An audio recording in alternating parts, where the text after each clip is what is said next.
정상적일 수가 없는 게 경제 원리가 지금 먹히지 않아요. 정말 무서운 시장이거든요. 이 무서운 시장을 우리가 좀 알 필요가 있다. 그리고 나서 투자든 투기든 그때 하셔라. 하락이 끝난 지가 사실은 이제 한 5개월 정도 됐고 이제 다시 상승기로 왔는데 이게 상승기인지 아니면 상승하다 말 건지에 대한 개념은 사실 좀 판단이 어렵습니다. 왜 어렵다고 제가 말씀드리냐면 사실 저는 개인적으로 아파트 가격이 24년 말 또는 25년 말까지는 하락할 것이다 라고 예측했는데 그렇게 예측했던 이유가 20년, 21년 때까지 집값이 정말 과도하게 많이 올랐기 때문에 뭐든지 과도하게 오르고 나면 좀 자정의 시간이 필요하거든요. 그 자정의 시간이 게 뭐냐면 예를 들어 아파트 가격이 10까지 올라야 되는데 이게 15, 17까지 올랐단 말이죠. 그러면 적어도 9나 8 또는 11, 2 정도까지 이렇게 왔다가 뭔가 또 다시 가야 되는데 내려오다가 다시 지금 막 달리고 있어요. 왜냐하면 정부에서 특례론을 많이 내놓으면서 시장에 그런 대출을 통해서 집을 살 수 있는 유동성이 풀리다 보니까 이제 대출 받아 집 사는 게 좀 쉽게 느껴지는 분들이 있었던 거죠. 그래서 막 집을 사기 시작했는데 아파트 값이 조금 꿈틀댄다, 거래량이 좀 는다. 이제 거기다가 어떤 뉴스가 있냐면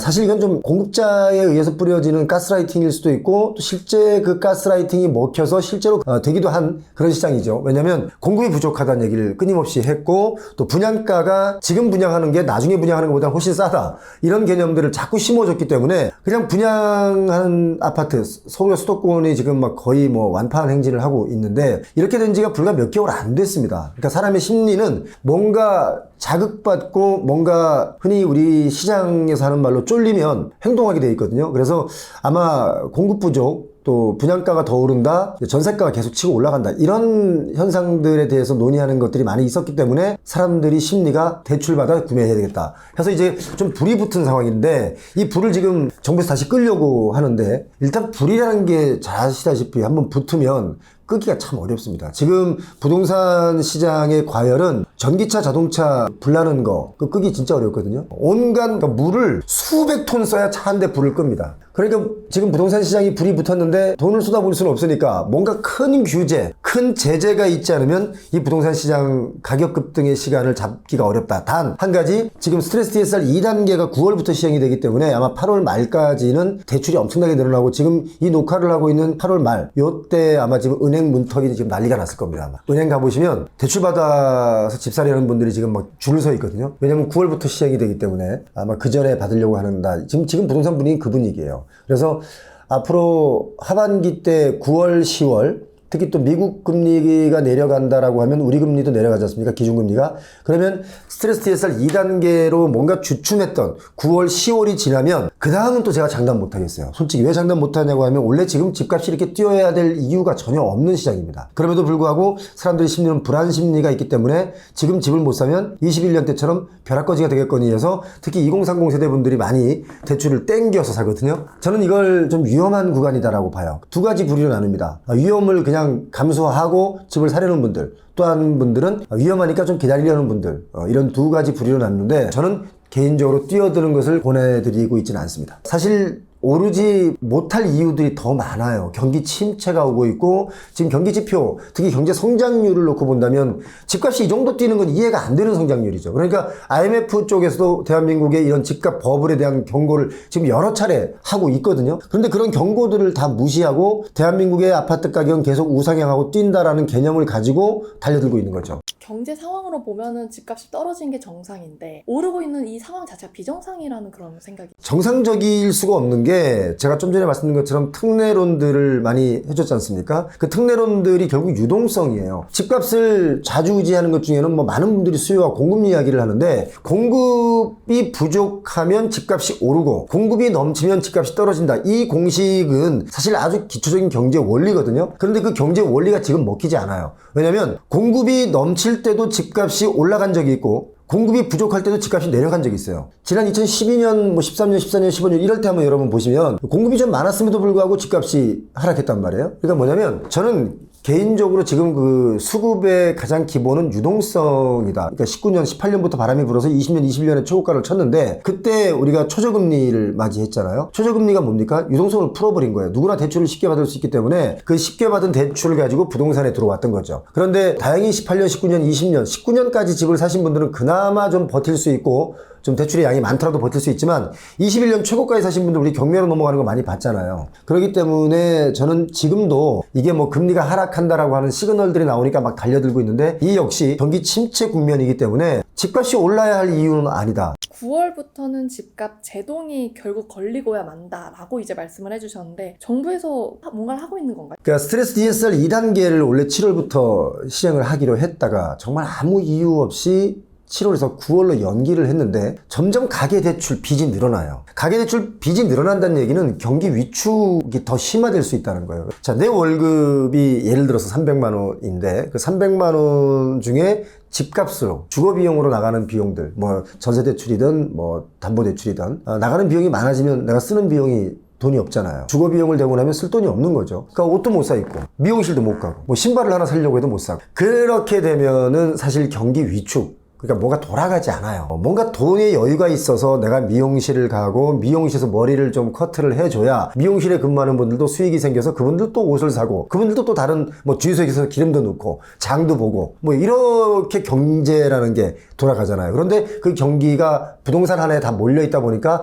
다른 것들이 뚝 끊긴 거죠. 그래서 가계대출이 많으면 안 되는데 지금 7월과 8월 사이에 지금 가계대출이 엄청나게 늘어나고 있습니다. 6월 달에도 굉장히 많이 늘어났죠. 5월 달에도 늘어났습니다. 계속 늘어나는 거예요. 7월부터 9월 두 달을 연기시켜 줬잖아요. 그러니까 이제 마지막이다 라고 해서 다들 이제 막 대출받아 살려고 하는 분들이 있는데 9월 달에부터 왜 제가 부동산 가격이 좀 주춤할 수 있냐라고 얘기하냐면 스트레스 DSR 2단계가 일단 실시가 됩니다. 다른 건 모르겠지만 최소 9월, 10월, 11월까지는 좀 주춤할 거라고 저는 봐요. 왜냐하면 스트레스 DSR 2단계가 수도권에 집중해서 핀셋 규제로 들어가거든요. 스트레스 DSR이라는 게 뭐냐면 우리가 총부채 상환 원리금을 산정할 때 대출 이자에 더 가산 이자를 붙입니다. 이걸 1.5%를 가산으로 붙이는데 1단계에서는 25% 그러니까 2단계에서는 50% 1.5%에서 50%면 0.75%죠. 그러니까 2단계 0.75%를 가산합니다. 그래서 그 가산된 금리만큼 정해서 대출의 양을 줄이죠. 그러니까 결과론적으로 가계대출의 양을 줄이고자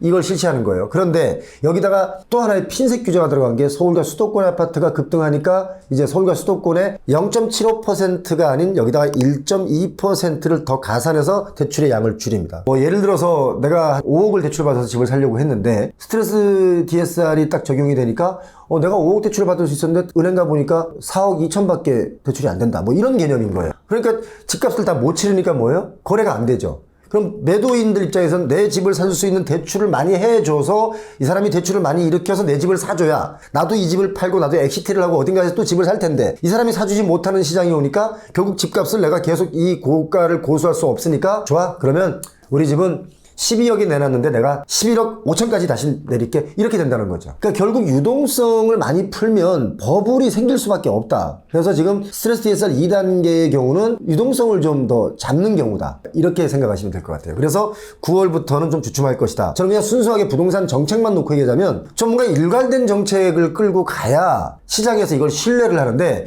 이랬다가 저랬다가 이랬다가 왔다 갔다 이 무슨 저 싸이 노래도 아니고 이렇게 자꾸 움직이니까 이렇게 되면 이게 이제 또 그냥 불장이 되는 거예요. 그때는 어떤 정책을 내놔도 먹히지가 않습니다. 원래 부동산의 하향 안정화가 지금 필요한 시기였다라고 저는 개인적으로 생각합니다. 왜냐하면 20년, 21년에 집값이 너무 미친 듯이 뛰었어요. 사실 집을 그 전에 사신 분들은 벼락 부자가 된 것 같은 기분이 들었고 또 그렇지 않은 분들은 갑자기 벼락 거지가 됐다는 느낌 이 박탈감이라는 게 있는 거예요. 아마 그 박탈감을 느꼈던 분들이 지금 달려드는 시장이 아닌가 그런 생각을 제가 해보는 거죠. 부동산 하향 안정화를 해야 되는데 지금 이게 부동산 가격이 22년, 21년 말부터는 꺾였지 않습니까? 22년에 뚝뚝뚝 떨어졌어요. 제가 21년 8월 달에 그 얘기를 했거든요. 집값이 앞으로 뚝뚝 떨어질 것이다. 미국 금리가 올라간다. 분명히 그런 날 온다 했는데 21년 8월부터 조금 움직이더니 22년에 뚝뚝뚝 떨어졌어요. 그러니까 집값이 갑자기 떨어지니까 어떤 문제가 생기냐면 우리나라는 특히 부동산의 자산 가치가 좀 많이 비중이 좀 높아요. 그런데 전반적으로 만약에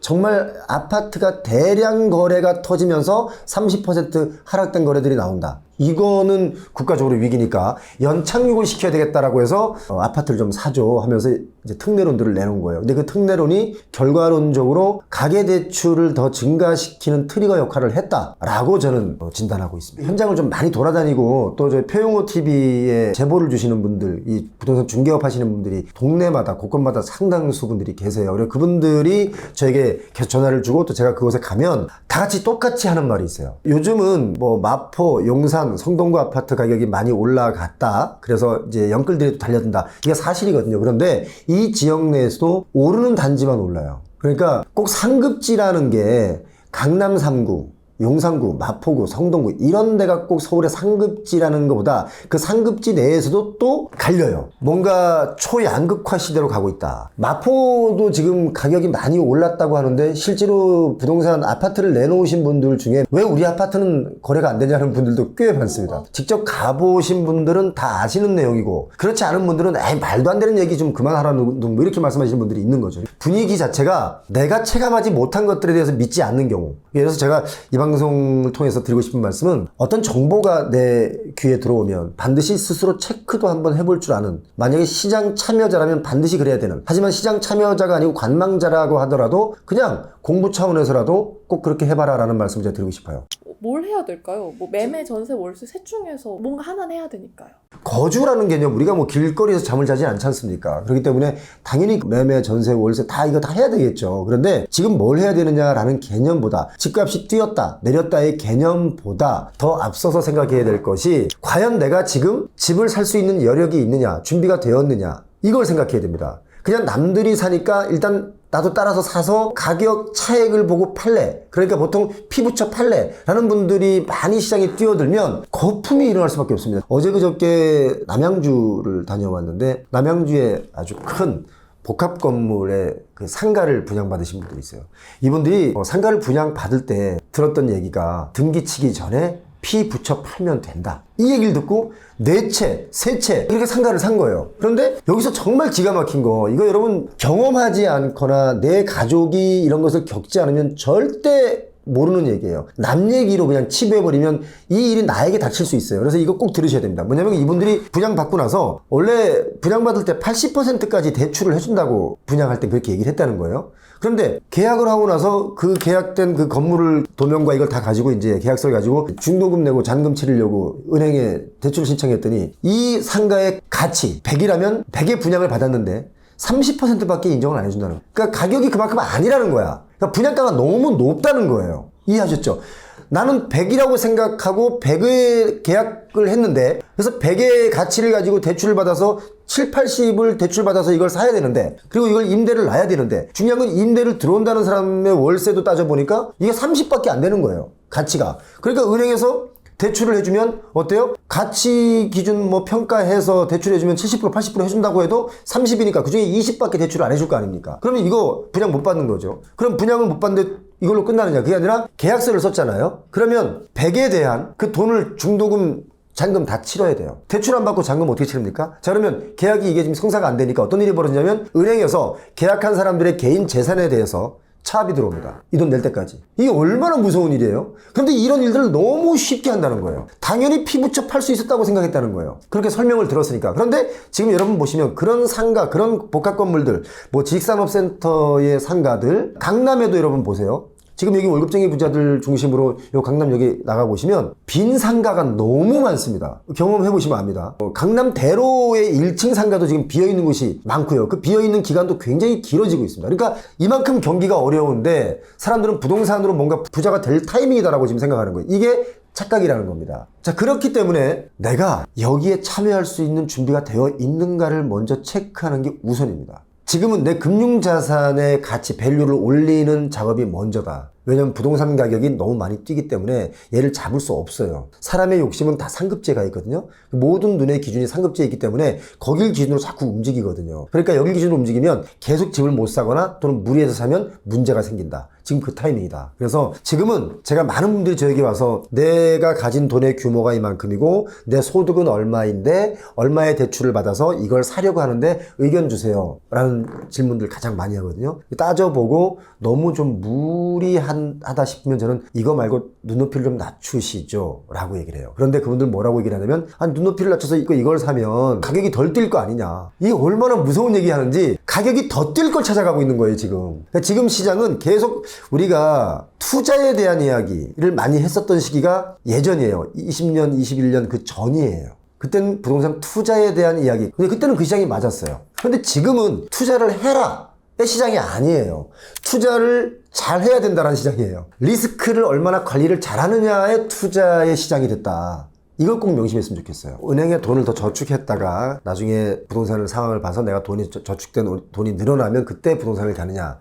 이렇게 말하면 사람들은 그래요. 부동산 가격이 더 빨리 뛴다.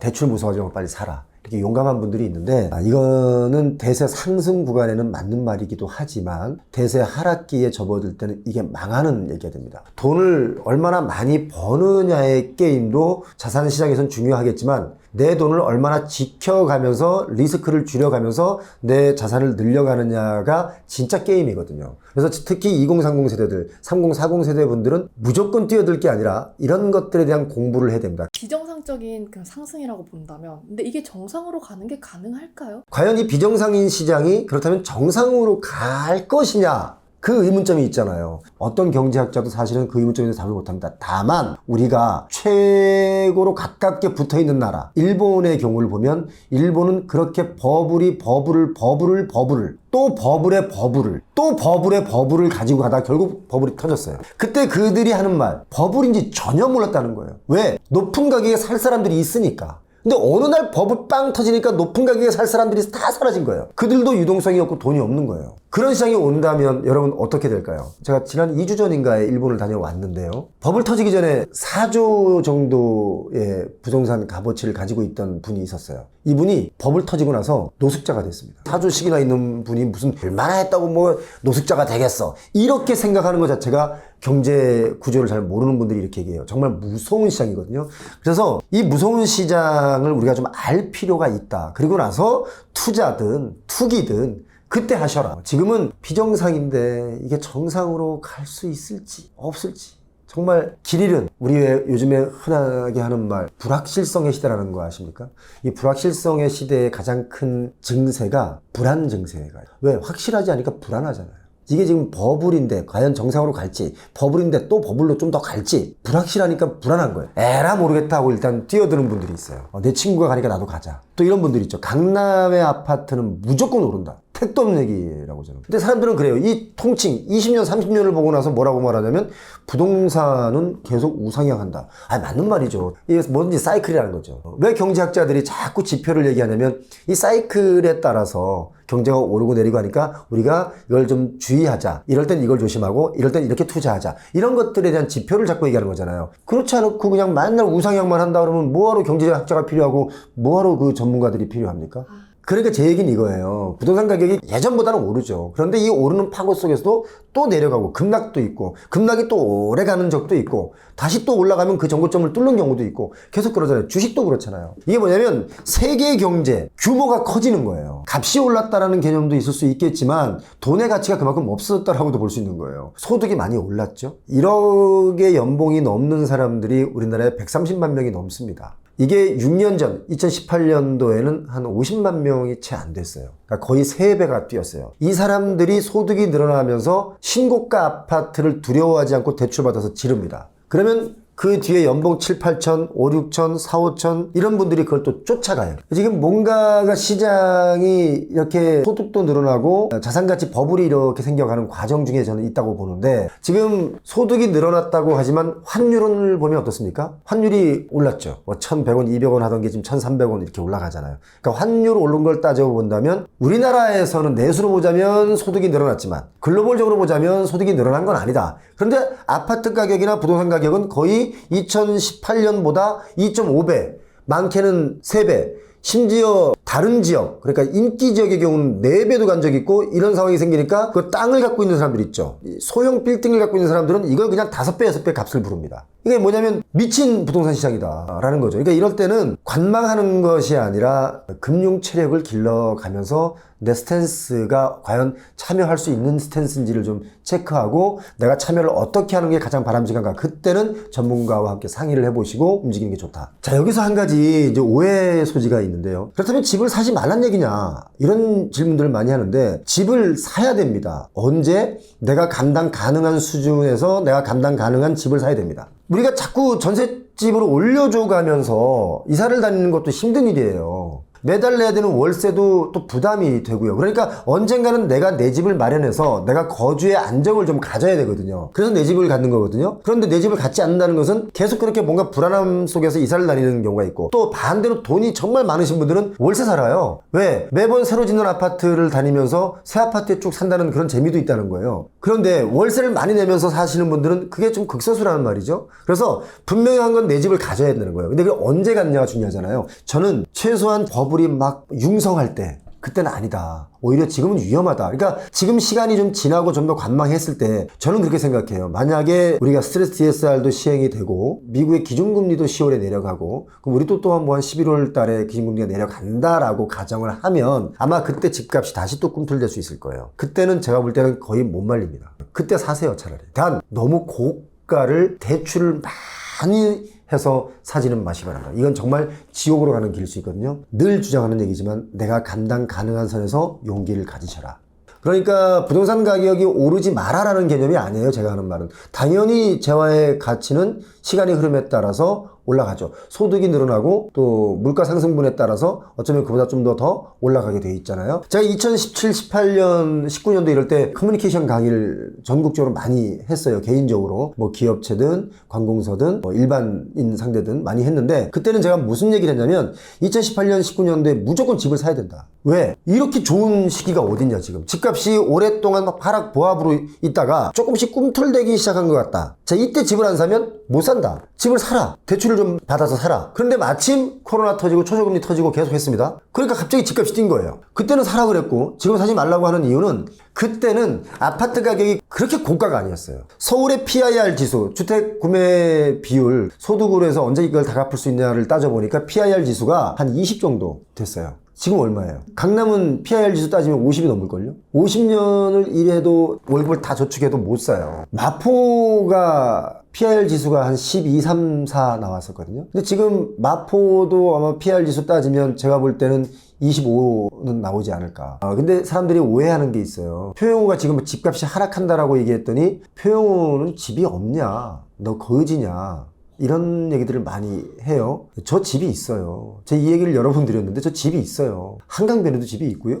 근데 저 대출이 없어요. 대출이 있긴 있지만 아주 미세하게 있어요. 10%의 대출도 없어요. 그러니까 표용은 너 집부터 팔아라 하락 얘기하려면 이런 분들인데 왜 팝니까? 집값이 급등하고 내리고에 관계없는 집이거든요. 원래 대출의 양이 적으신 분들은 집값이 오르고 내리는데 관심이 없어요. 그냥 내가 사는 집이에요. 내가 주거하고 거주하는 집이거든요. 그런데 대출을 많이 들여서 사신 분들은 금리 오르는 거에 굉장히 민감하죠. 집값이 오르고 내리는 거에 정말 민감합니다. 집값이 내리면 담보 가치가 떨어지니까 금융권에서 자꾸 돈을 자꾸 갚으라 그러죠. 집값이 올라가면 내가 이제 좀 더 비싼 가격에 팔아서 내가 엑시트를 할 수 있겠구나라고 하는 또 기쁨이 있죠. 그러니까 매일 이걸 또 막 걱정들을 합니다. 그러니까 걱정되지 않는 선까지의 집값이어야 된다. 그러니까 누구든 내가 집을 사려고 하면 그 정도 밤잠 못 자는 정도의 부담을 가지고 집을 사면 안 된다. 여러 사람이 피해주는 일이다 라고 보는 거죠. 언제부터 이렇게 부동산에 관심 많이 가지셨어요? 25년, 30년 전에 이제 제 주변에 그 부동산 개발이나 이런 걸로 뭐 분양이나 이런 걸로 돈을 많이 버신 분들이 되게 많았어요. 그때. 근데 저는 그때 이제 막 방송을 시작하고 30년, 35년 전에 이럴 때. 근데 제가 지방 출신인데 서울에 와서 가만히 이렇게 둘러보니까 이 많은 아파트들 중에 제 아파트는 없는 거예요. 왜 내 건 없지? 그때부터 이제 한 30년 전부터 부동산을 공부하기 시작했고 끊임없이 공부했죠. 방송하면서도 공부했고. 그런데 어느 날 20년, 21년의 집값이 너무 급등하는 걸 보고 그러니까 올라가는 건 좋은데 너무 과하다라는 생각이 들어서 유튜브를 시작했고 위험성을 제가 알리기 시작한 거예요. 근데 그 위험성이 딱 맞아 떨어져서 20년에 폭락을 했죠. 그래서 저는 이게 사실은 22년부터 24년 말, 25년 말까지는 그래도 하락세로 갈 것이다 라고 제가 예측을 했는데 특례론들이 나오면서 결국 트리거 역할을 하면서 부동산 가격이 다시 뛰기 시작했다. 그리고 금리가 무섭게 올라가면서 부동산 개발업들이 좀 힘들어지면서 우크라이나 전쟁도 있고 뭐 하다 보니까 이 자재값도 오르고 이런 것들이 막 복합적으로 하다 보니까 다시 뛰고 있는 거예요. 저는 그래서 이 시장이 정상적인 시장이라고는 볼 수 없는 부동산 시장의 역사를 두고 보면 아주 정말 독특한 시기에 우리가 지금 이걸 겪고 있다 라고 저는 보고 있습니다. 보통 우리가 주택을 살 때 예를 들어서 내가 가진 돈이 80% 또는 대출이 20% 아니면 내가 가진 돈이 70% 대출이 30% 이 정도만 해도 뭐 아주 안정적이라고 봐요. 소득이 있으면 갚으면 되니까. 그와 반대로 내 돈이 30% 대출이 70% 내 돈이 20% 대출이 80% 아주 영끌들을 해서 집을 사잖아요. 나만 영끌을 할까요? 이 집이 값이 올랐을 때 누군가가 또 사는 그 사람도 또 영끌을 한단 말이죠. 계속 빚으로만 이 부동산 재화의 값이 올라가고 있잖아요. 그럼 이 빚은 결국 누가 갚습니까? 누군가는 갚아야 되거든요. 안 갚고 그냥 끝나요? 그러니까 터지는 거예요. 저 그게 두려웠던 거예요. 전 그게 보였죠.